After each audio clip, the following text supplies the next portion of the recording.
Gene. MotoMan. Another Concours. Another Concours. New jacket. What do you got here? Oh, this is Ralph Lauren. Let me tell you, this isn't quite the John Varvatos look you had before. No, it's not, but it's different. It's more subdued. Yeah, yeah. But I love the color, and I love the fabric. It's silk and wool woven. Wow. It's nice. Basura. MotoMan, I haven't seen you in 3 years. It's been 3 years? It's been 3 years. It's been 3 years since the Evora launch? Yes. Really? Okay, so a little backstory. This Elite here, we've seen this car before. It's been on the show before. It was the Elite we were driving with the Evora. And when I was driving the Elite, who was the stunt driver in the Evora? Well, I was the stunt driver, but I had to work to keep up with you.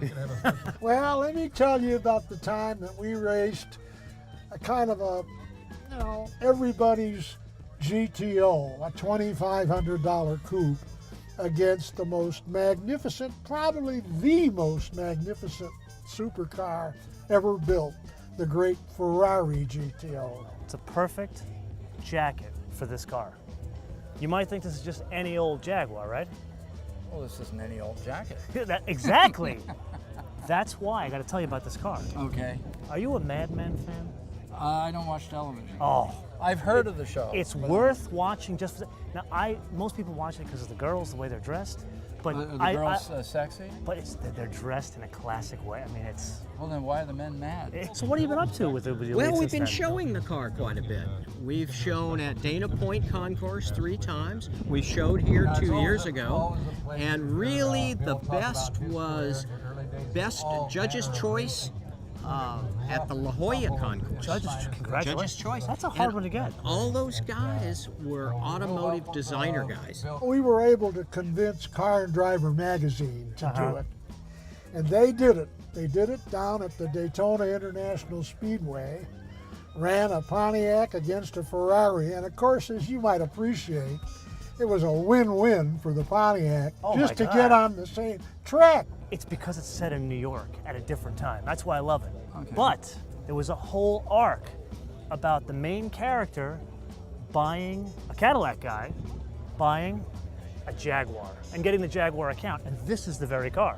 I think they were really recognizing what a wonderful design this car is. How very unique it is. So far ahead of its time, too. I mean, 57, there was nothing else like that. No, and even today, it still has a coefficient of friction of 0.29. That's one of the lowest ever made. Do you realize that there are Porsches today that can't do that?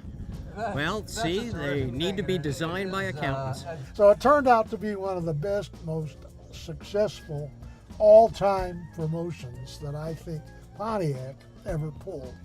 We introduced the car, really, with that magazine test. But there's something else very special about this car, and I've got a surprise for you. Tony? Hi. This This is Tony. Yeah, you buy the car, you get her. Tony, you would think, girl, but she is a car guy. She races cars, she writes about cars, and she restored this very car with her father. So one of your judges was Freeman Thomas at La Jolla. It was. So you realize you made a huge movement in the Lotus group by getting a hardcore Porsche guy to vote for your car. Well, I think he had good taste. So how did you talk Ferrari into getting the GTO? Well, that was the magazine's responsibility. You can be sure that Ferrari didn't want any part of that. We wanted to change the color, actually, but we kept it original. We changed the interior. Will forgot to tell you something. He is a major Lotus freak. He just doesn't own up to it. He's got a Lotus 7 in addition to this, and this is not the only one he's restored. He's done 4 others. They weren't even his. Imagine the therapy a guy like that needs. has provided. No wonder why everyone calls you like the marketing guy extraordinaire. I mean, you literally gave birth to the muscle car era. Well, I was lucky enough to be at the right place at the right time. I noticed that this car has a Frank Millard license plate frame on it. Yep. And for people who are not in Los Angeles, or Frank Millard was a real person, automotive history in Los Angeles. He was one of the first dealerships to sell European-style sports cars. So he sold this very car? Yes. How often do you see a muscle car with a sunroof? Not very often. And I found out the reason why. This 1971 Super Bee had an original base price of $3,200. The sunroof option was $485 alone, over 15% of the base price.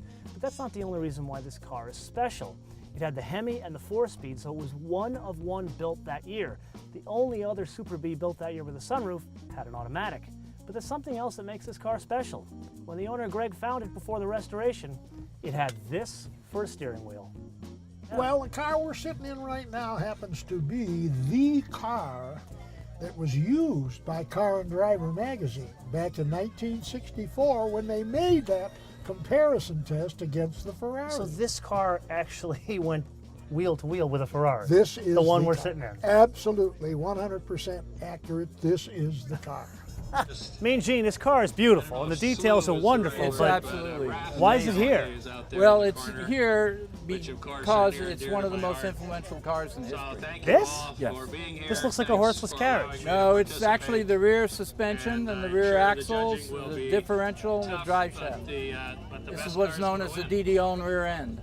Well, that's independent. Independent and the modern drive shaft. This is the way they're still doing it today. I had the car built at Pontiac specifically for that test with Car and Driver. During the test period, we actually blew the engine in this car. And so it was brought back to Detroit, and I was given the opportunity to buy it.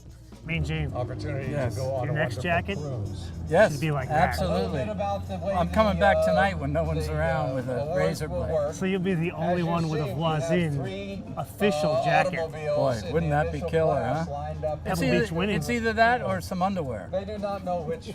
After I took it out on Woodward Avenue on a pretty regular basis, I got to know some of the cops pretty well, as you might appreciate.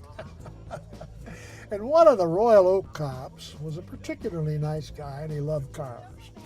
So we kind of made a deal.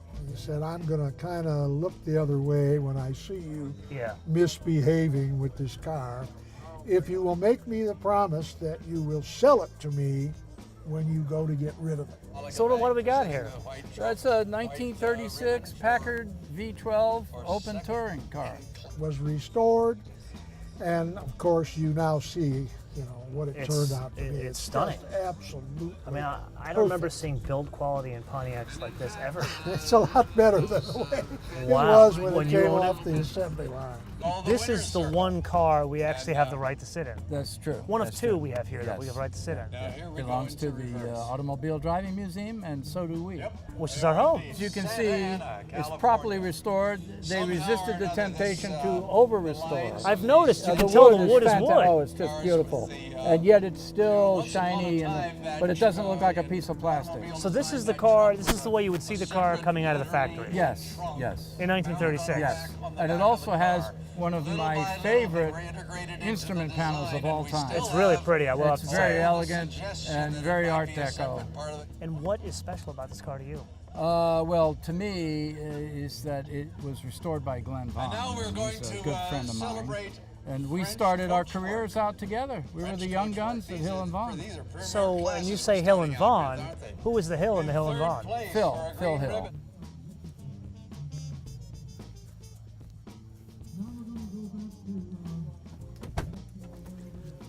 Mean Gene, MotoMan, how are you? I know the sun is strong, but this is ridiculous. No, I'm a period accessory for this vehicle. How? It's a 1942 Packard ambulance, and I was born in 44.